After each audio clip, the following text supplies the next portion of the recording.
All right, welcome in, boys. We are live. Take it to the bank, Pocono. I'm Keg. With me, as always, my NASCAR partner in crime, Cooper. Reed, what's going on, buddy? How was your week? Oh, the week was horrible. All right. All right. I mean, it just picked up from Sunday and went straight through Monday through Friday. I mean, it was bad, bad, not good week at all. But, last 2 weeks in NASCAR set up very well with parlays, only to get our balls crushed in due to these stupid outcomes that, we're in a rut of having here over the last several weeks. Yeah, unfortunately, like our chances of making any legitimate money in that race died when Bell and Gibbs went to slicks and the track just wasn't ready for them to go. And everybody on that stayed on rain tires was in a great spot. I was able to salvage because I got on Bowman, but I mean, I didn't really make much money.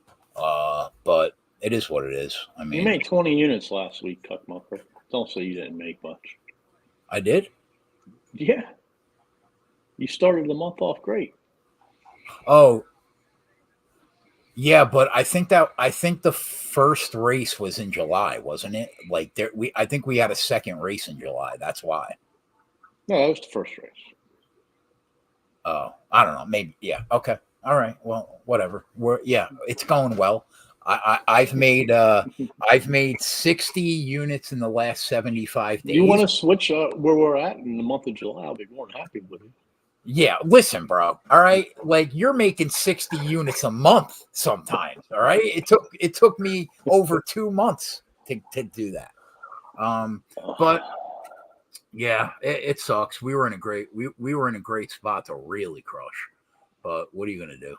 I mean, and the thing that sucks about it the most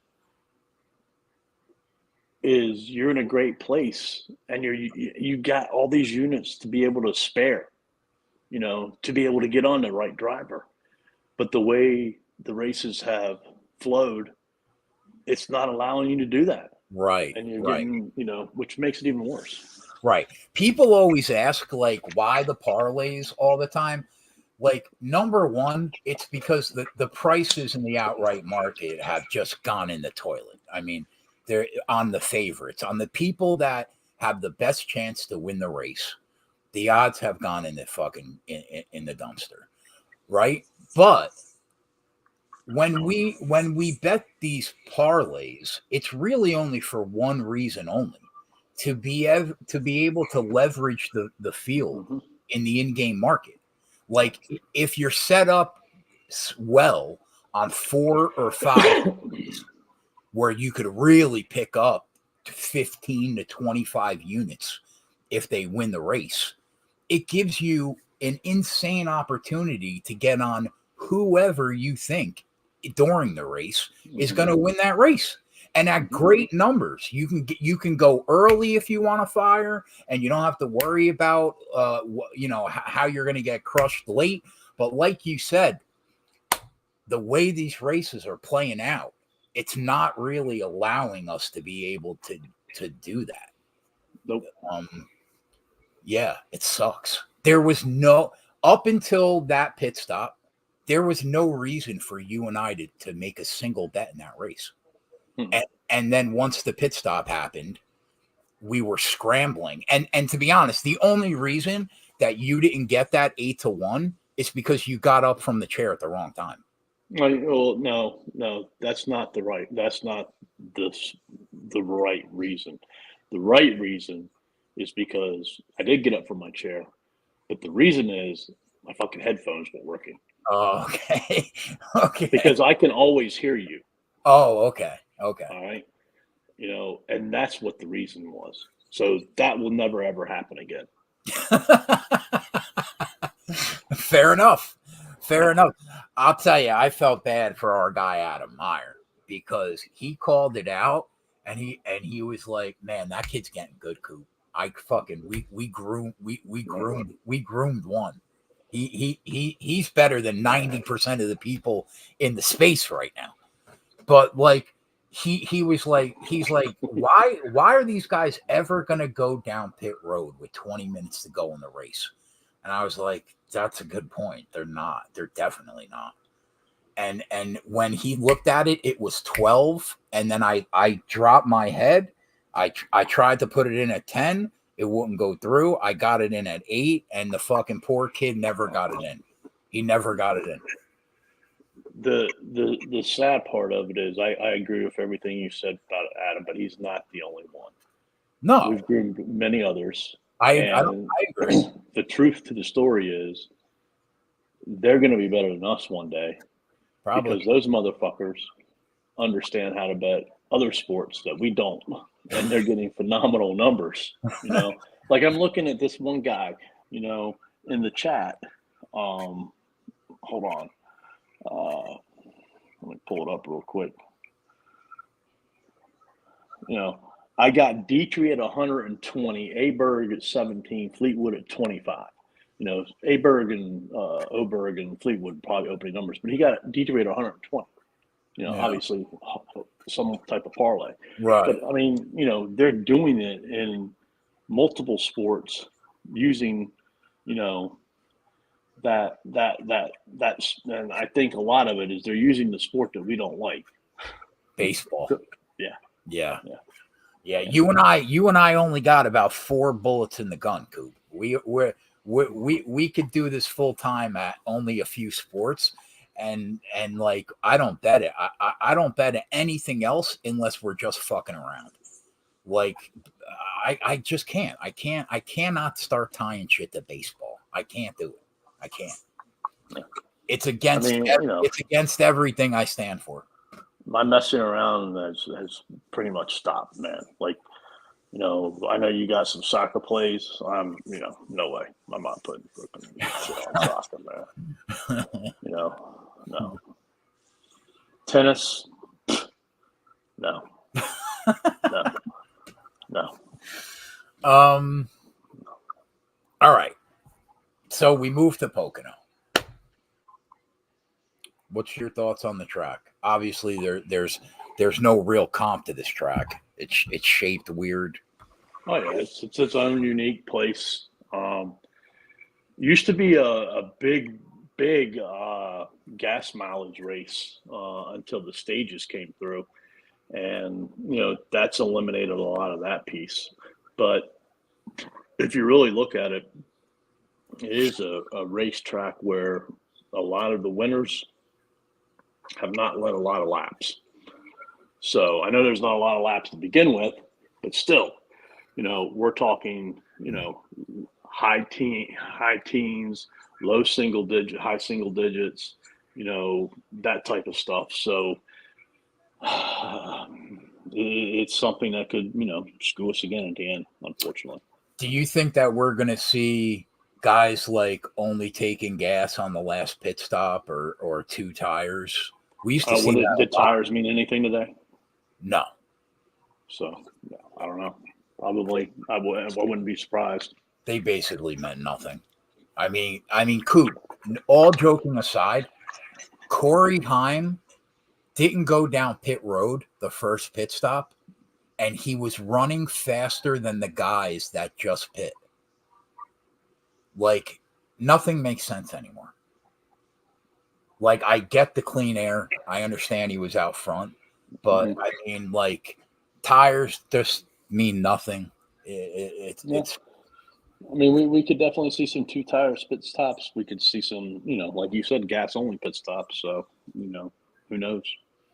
So, I mean, especially if you get into a point where, like, 1 or 2 drivers situate themselves to where they are so much better than everybody else. And, you know, the only way that you're going to win is to do something, you know, like that.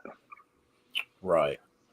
Correct me if I'm wrong here, but isn't this a track that historically Toyota has just owned? I don't know about that, but they've done good. Yeah, they've done good. I don't know about owned, like some other tracks, like Kansas type of owned and Richmond type of owned. Yeah. But they're very good. Don't get me wrong. So I don't know if it's in that league though. Yeah, but like last year, I didn't go back and watch last year's race, but it felt like there were a couple dominant guys in that race, but then there was like late cautions, and then once they got bunched up, like down the stretch, it was a total shit show. Like I think that was Larson. Wasn't like Larson running really well last year, and then him and Chastain got into it, or him and Denny, and he went It into was the either wall. last year or the year before, one of the two. Yeah. But I do know I saw the tweet and I just kept it myself, man. 2021 Larson blew a tire on the last lap when it was dominating. Okay. That was before this car, obviously, but Right. Well, I mean, you always talk about Hendrick disappearing during the summertime, and this race is basically always during the summertime. So historically, I guess Hendrick has not been good here. we'll get to it later. All right.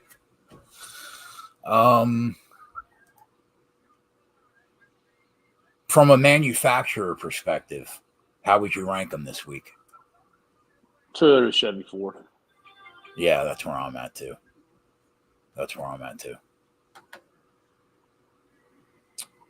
All right, let's look at the outright market. Let me pull the odds up.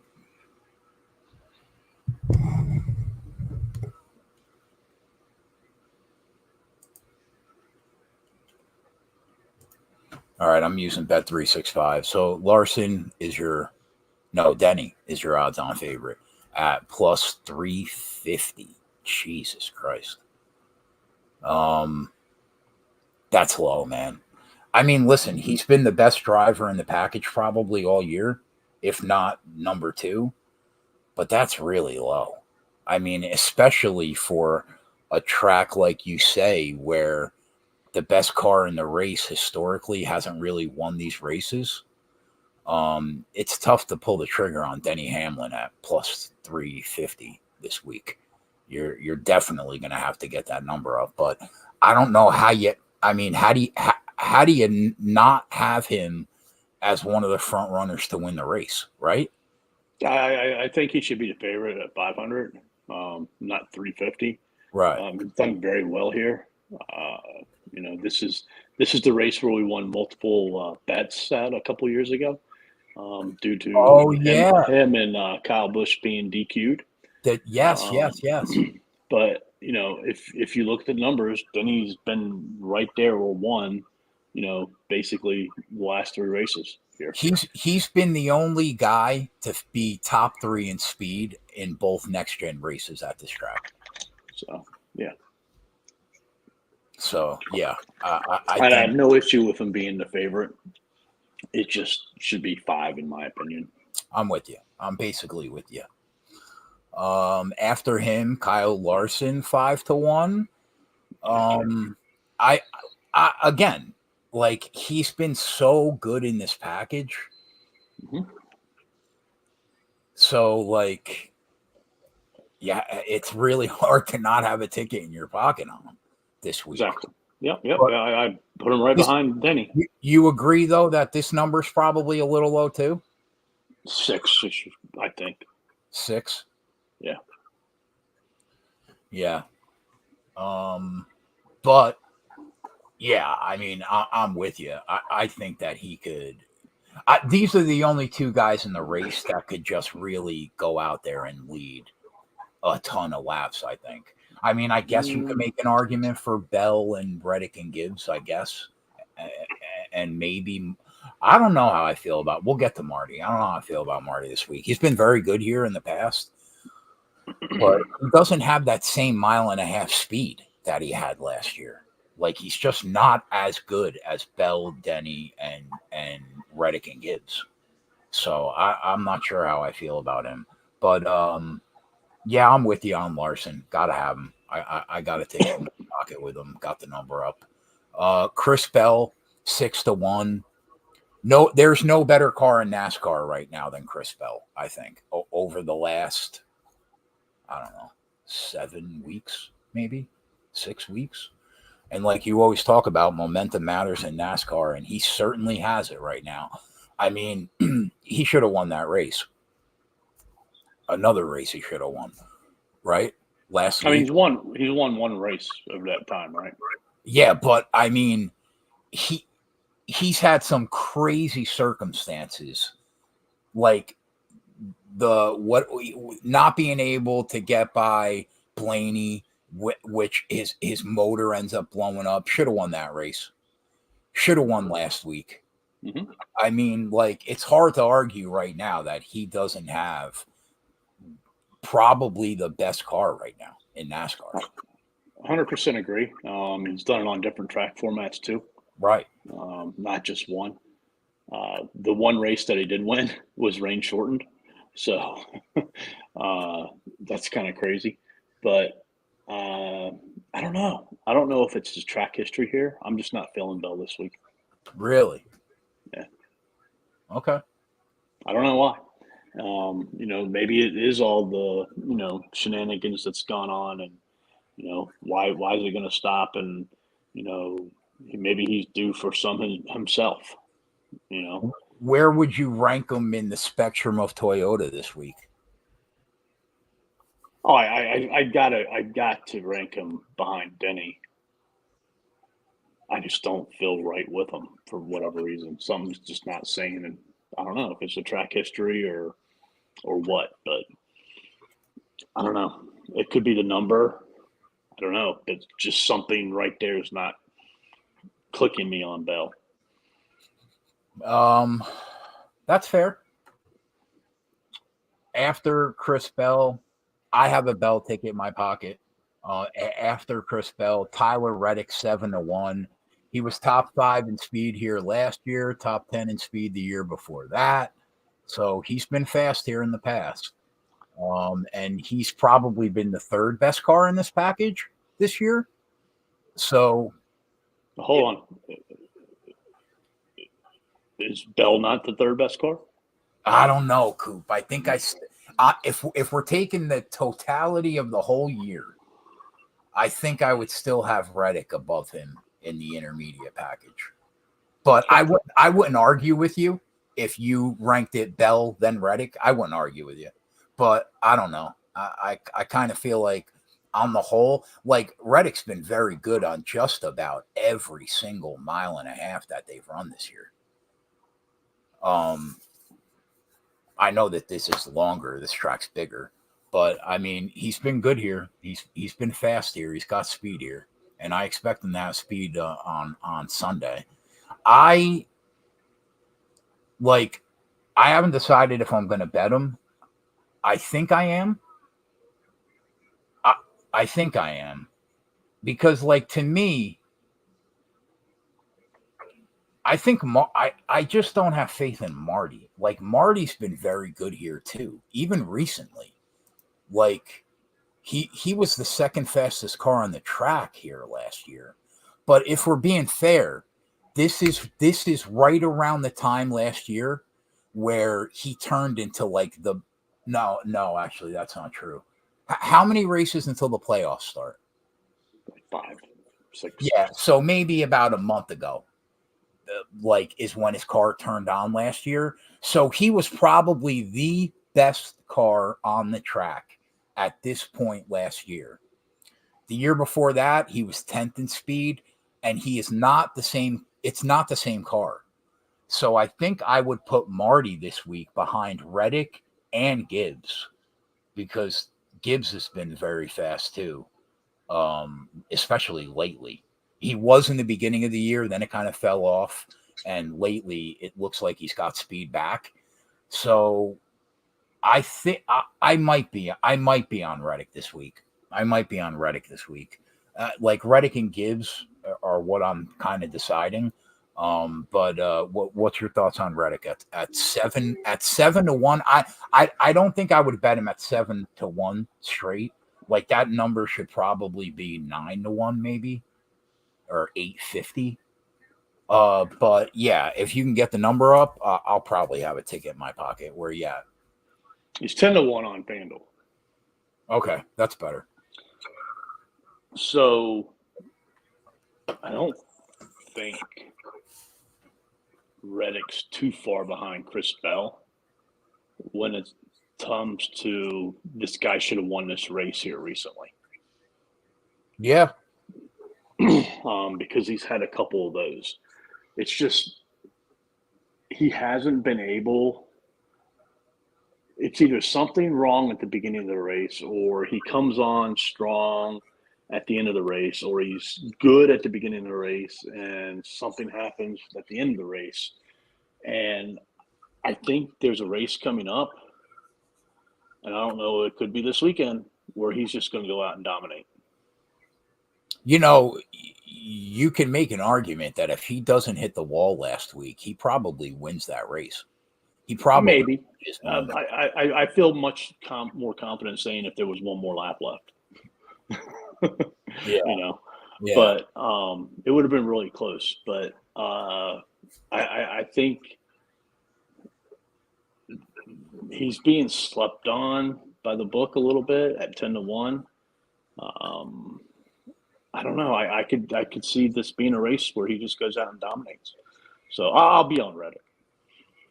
Yeah, I mean, I'm with you. I mean, he's either the third or fourth best car in the packages here. So, yeah, I get it. I'm with you. All right, after him, Marty. Talk to me about Marty. Where are you at on Marty? He would be my first wild card driver. What the fuck? What does that mean, Coop? What does that even mean? Wild card, man. I mean, like, he could be really good or bad. We just don't know, because you've got to respect him based upon, one, who he is and what he's done, two, what he's done here in the past. But then on the other end, he's just been so bad. So bad. So you think like he either has race winning caliber speed or probably is in a top 10 car? Right. Like, I don't know. And I don't know which one it is. You know, I mean, I probably won't have a Marty ticket because of the momentum and stuff like that. But at some point, he's going to turn it around. Yeah. When it is, nobody knows. Could be this weekend. But, you know, that's why I call him a wild card. I don't know what's going to come from him. Yeah, I certainly think there's no reason for us to bet him pre-race. You know? Yep. So yeah, pre-race, he's a pass. After him, Will Byron. It's the same story. A dominant car last year, especially at the 1.5 mile format in the intermediate package. Nowhere to be found. You can make the case he's the worst Hendrick car on the track, like the last 6 weeks. Like where are you at with Byron? I have no interest in betting in pre-race. I might have some Willie B. Come on, Coop. Based on what? Based upon, you know, he would be my second wild card driver. He was the fastest car on the track here last year. He dominated it. He dominated this race last year. Very different Willie B, is it not? Yeah, I don't know. You don't know. Look at the results. But I can guarantee you, look at his results last year going into this race. Because Hendrick takes the summer off, I'll guarantee you they were similar. Guarantee it. I really don't want to bet Byron, Coop. So I have that fear. And then the other thing is, this is a Willie B race where he could just stick around and pick up the pieces. And pick up the pieces at the end, because that's what happens a lot in this race. Somebody picks up the pieces at the end. But that number is egregious, Coop. He shouldn't be 9-1 right now. You can get a better number on him. But yeah, I agree with, you know, and understand what you're saying. It is hard. But, again, that car is going to reawaken at some point. And, who knows when it's going to be. Husker fans in the chat. He says, I'm looking at Truex this weekend. Watch out for Truex. Pocono's known for long runs. Truex is a long run car. Yeah, here's the problem, bro. In 2024, tires don't mean shit. I mean, I'm with you. Like, he's been good here historically. He's been obviously historically one of the best long run guys. But name a race besides Darlington where tires mattered this year. So since Charlotte, he's finished 15th, 30th, 2nd, 26th, 19th, and 8th. Okay. Say it again. Say it again. 15, 30, 2, 26, 19, and 8. Okay, what the 2 and the 8 were where? The last 2 races. So last week doesn't matter. Where were they before? I've moved on, so hold on. Nashville, I think, right? Before last week, we were at Nashville. Mm-hmm. So last year, he was 8, 14, 6, 13, 1, because Atlanta was at a different time of the year, 24 and 14. So maybe a little bit better, but nothing egregiously better. You're saying the last few races going into Pocono? Yeah, last year. I mean, he had a win in Atlanta, but Atlanta's not, it's been moved because of the schedule.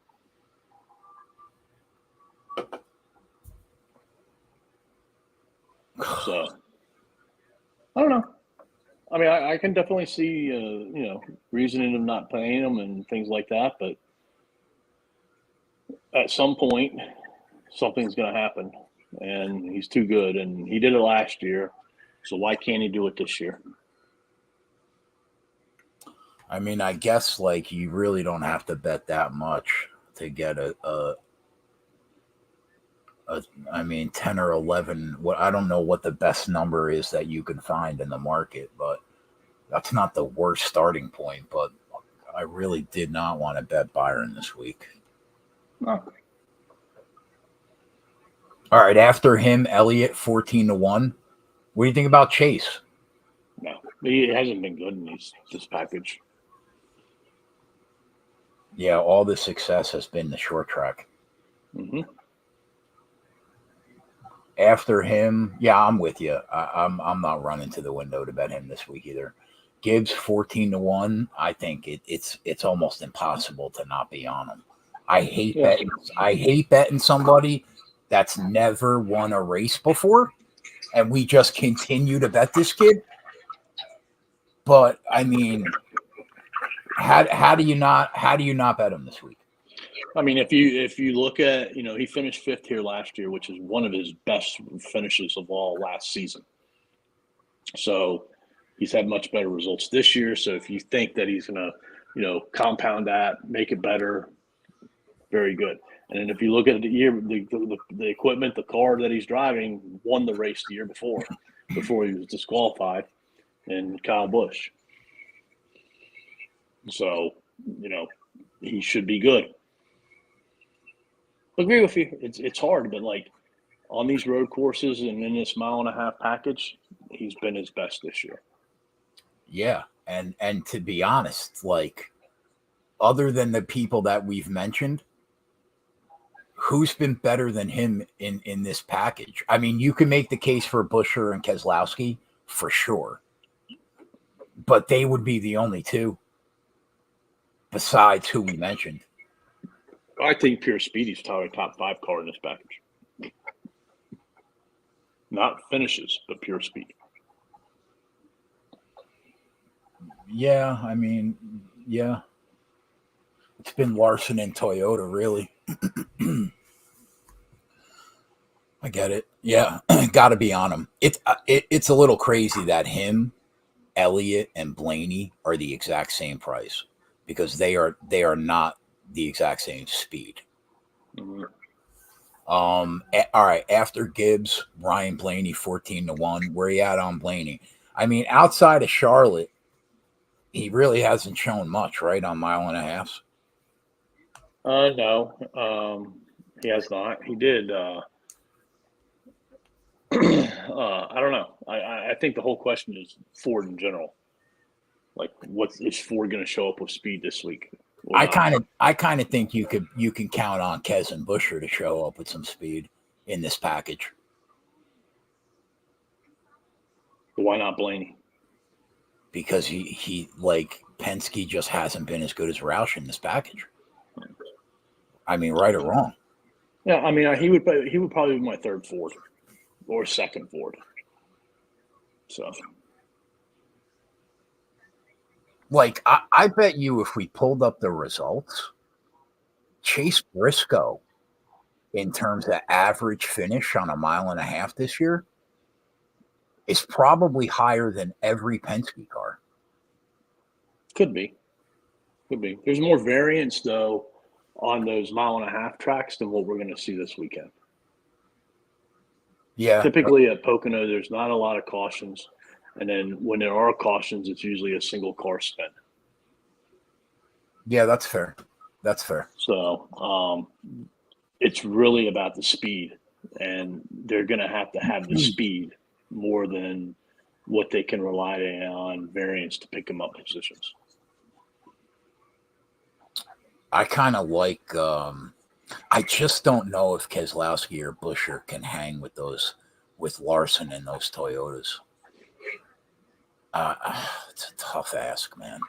Sometimes if it's one, I think it's Keselowski. this year it feels like that. Yeah, last year I would have said Busher, but you're right. It feels like Kez this year.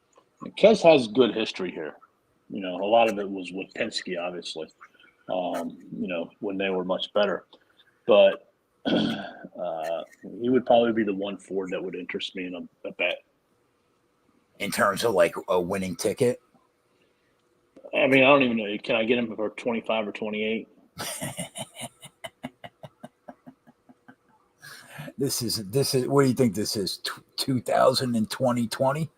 Huh? My guy? No, you can't. No. You can't. I'm not interested in him. 16-1 he is. No. Busher's 28. You can get the Bushman at 28 though. I'll watch him live. Yeah, I could see Kez and Busher being a factor. I could see it. I think they really got to come with their best shit though, in order to be a factor of winning this race. After Kez, Kyle Busch 18-1. I'd rather be dead. Okay, he's my favorite guy of all time. I'd rather be dead. Where you at on the Bushman this week? Nowhere. Move on. Smart man. Ross Chastain 22-1. I remember. I think it was last year. Chastain was a factor in that race, wasn't he? Like, listen. Marty hasn't, and Byron hasn't. No, not even thinking about Chastain. Like Chastain's been slower than both of them on. Yeah. Trackhouse is nowhere near as good as they were last year. But was he a factor last year? He was fast, right? Last year, maybe the year before. I don't know. I'm not messing with Chastain this year. No, Husker fan, you're good, bro. You're not talking too much. After Chastain, Joey Logano 25-1. First of all, it's a joke that guy's going to make the playoffs, okay? Because he hasn't earned it this year. That's for sure. Yeah, no interest in him. What do you think about Bubba? He's the one Toyota we haven't talked about. 40-1? 25. No. Nope. That's probably the right number, though, Coop, based on his speed. When was the last time Bubba was relevant? When did he hang a noose in that garage? I don't know. That's probably the last time.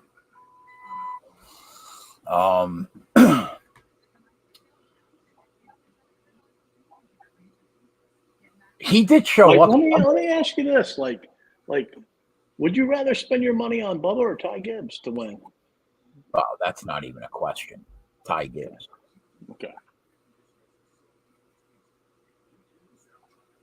Husker fan said, "Didn't Bubba win Pocono last year? Did he?" If he won, it was from rain, or he won a truck race here.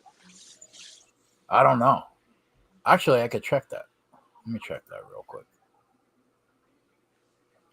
Last year, Denny won. Denny, Reddick, Marty. 1, 2, 3.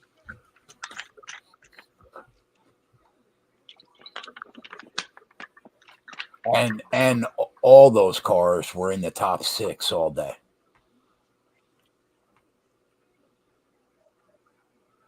Except stage 3. I assume that was probably because of a cycle, though.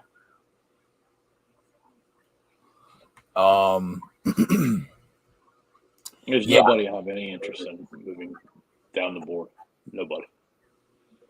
No Graxon, no Bowman, no Priest, no Joshua Berry, nobody.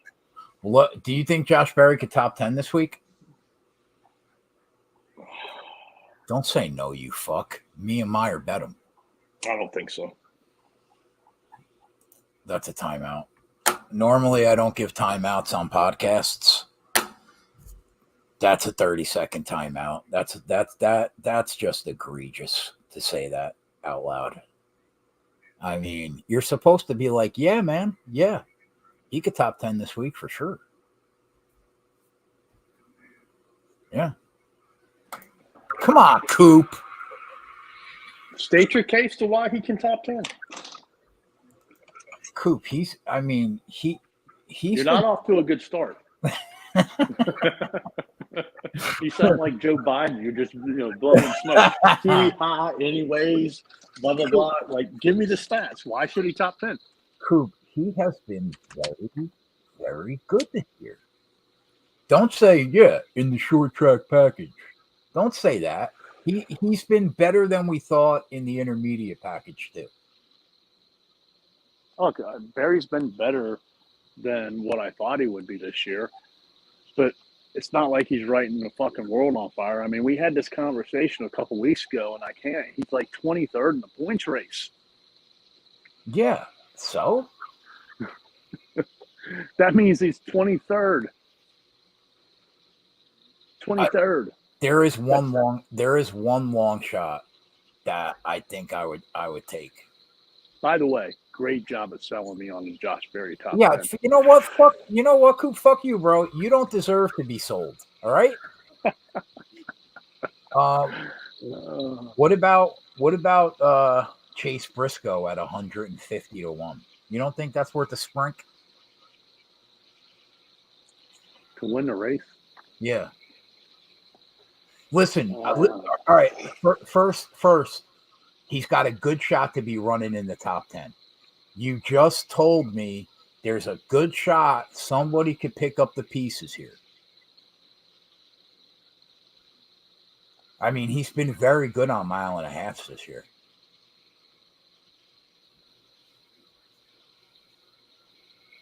I mean, I don't know.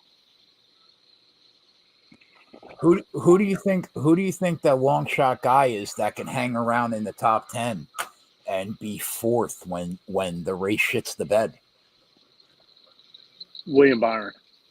Come on, Coop. That's not a long shot. He's 9 to 1, bro.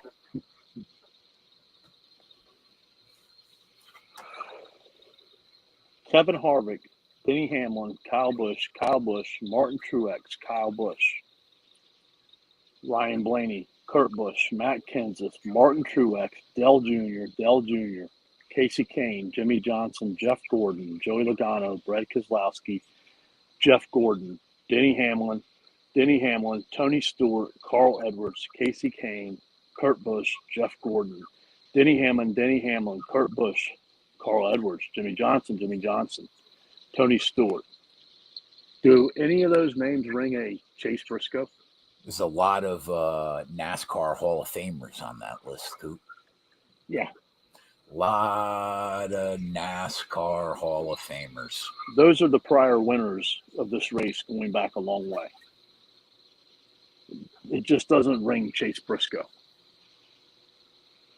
It doesn't ring like, anybody. That's why, if you want my honest opinion, somebody who's going to pick up the pieces, Martin Truex, William Byron.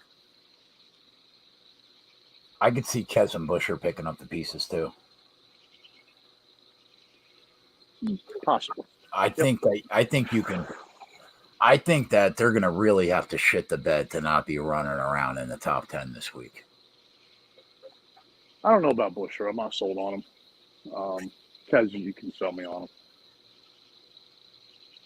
Buescher's just been more of he hasn't had a race-winning type of car. He's had a very top 15-ish. Yeah, I don't disagree. Keselowski has been the guy that, he should be. I forget what track that was where we had him at 17 and 25 to 1, and he was about to pass Bell for the lead, but then it got short. It was Coca-Cola 600. Right. We should have cashed that ticket for sure. But I mean, I think I don't know how many races Chris Buescher won last year, but we cashed on every one at crazy numbers. Mm-hmm. Yeah. It doesn't I would have to really go back and think about it, but it doesn't feel like he's had he's never been the best car in the race this year, right? Has he been? I don't believe so.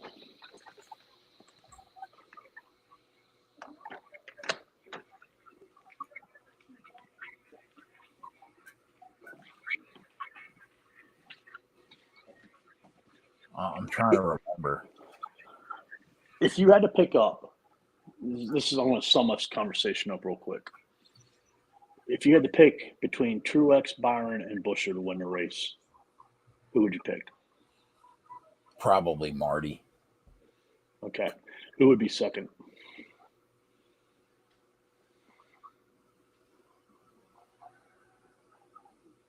That's a tough call for me, Coop.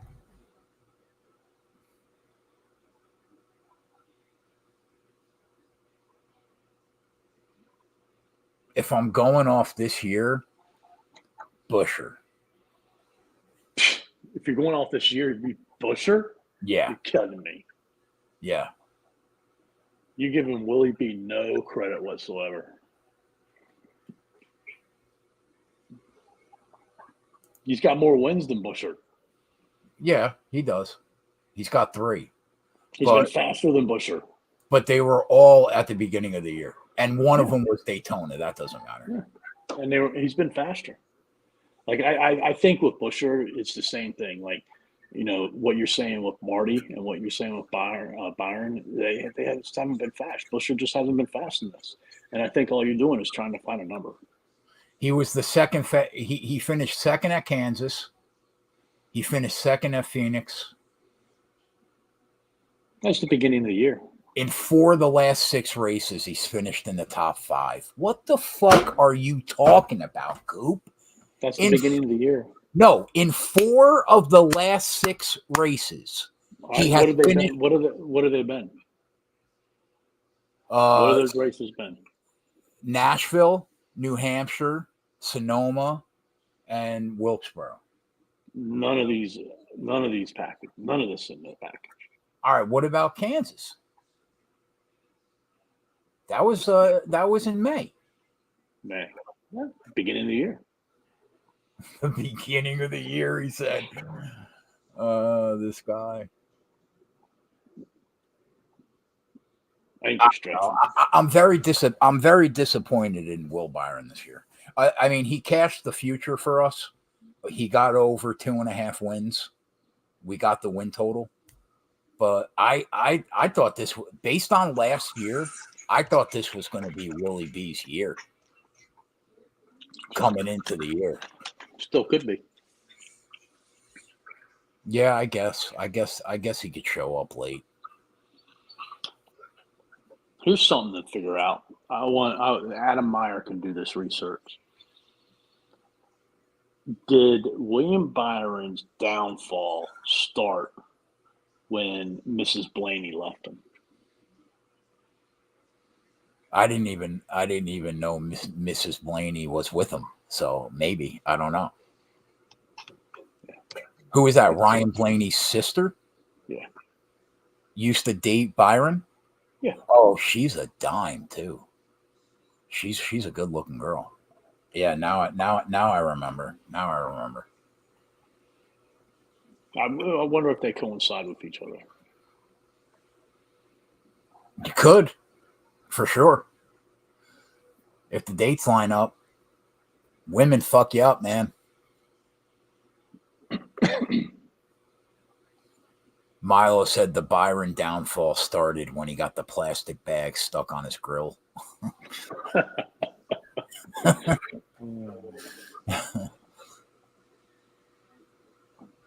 All right, boys. So we're going to be on Denny. We're going to be on Larson, probably Bell and Reddick. I don't know about Marty and Byron. I got to think about it. I got to think about Keselowski too. But if you're a member, it's been a good week so far. We got Bell at 14-1. We got Larson at 19-1. We got Denny at 9-1. So, and we got Reddick at like 13, I think, but we got fucked because that Djokovic match got canceled. But yeah, it's been a good start to the week in terms of getting numbers. We'll try to grab a couple more tomorrow with MMA. And that's it. We're going to go over and break down every betting market over on Patreon right now. Tomorrow, we will be live at 3 o'clock for the Xfinity race on YouTube. It's a free show, so come hang out. We'll stay on for the entire MMA card afterwards. And then Sunday, we'll be live for Patreon members. Did I see this right, man? What? You have entered the IndyCar streets? Yeah. Not only have you entered the IndyCar streets, you entered on a guy who's what, $180? Yeah. Last week I was on Pillow. We cashed that ticket. Don't even ask me what he was. Don't even ask me. Don't even ask me what he was. Because you would be ashamed to call me your mentor. Okay. I mean, you're sitting here disgracing 350 on Denny Hamlin. I know. And you're going out and betting guys that are half his price.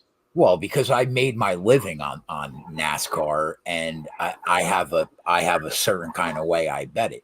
IndyCar is a new thing, Coop. You know, I'm testing it out, baby. I'm testing it out.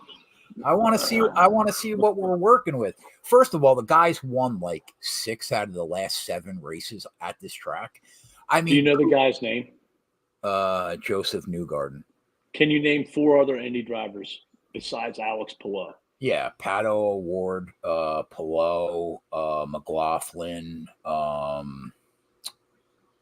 Herta.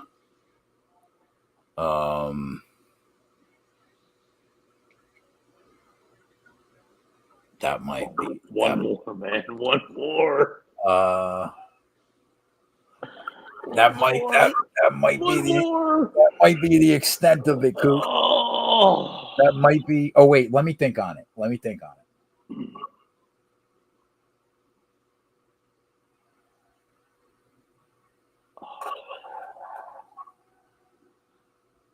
No, I've got nothing. I've got nothing. All right. I've got nothing. You were so close. Husker fan said, I used to hang on this channel on Sundays when I was a Harvick fan. We were big happy fans too, my friend. Come hang out tomorrow. We'll be live. It's a free show. We'll be live from 3 o'clock till 1 o'clock in the morning. But I guess like you're starting to bet soccer. You're starting to bet IndyCar. Stingray Rob. Because you bet him at Indy. No, Milo put it in the chat for me. I forgot. We did bet him though. Yeah, you did. Yeah. But you're betting NASCAR. You bet fucking 15 units on F1. So you know what? There is hope for darts and table tennis. Yeah, yes. But there's no hope for baseball, and there will never be hope. There will never be hope. There's hope for darts and table tennis. If we can exploit it, yeah, I'm in. How are you exploiting 180 on Joseph Newgarden? Listen, Coop. Sometimes they put you in a spot where you got to make a move. You got to make a move. Hey, man, it's working out for us, all right? So far, so good. All right, boys, we're heading over to Patreon to break down the rest of the markets. Rest of the people, we will see you guys tomorrow at 3 p.m. For Coop, I'm Keg. We're out. Later.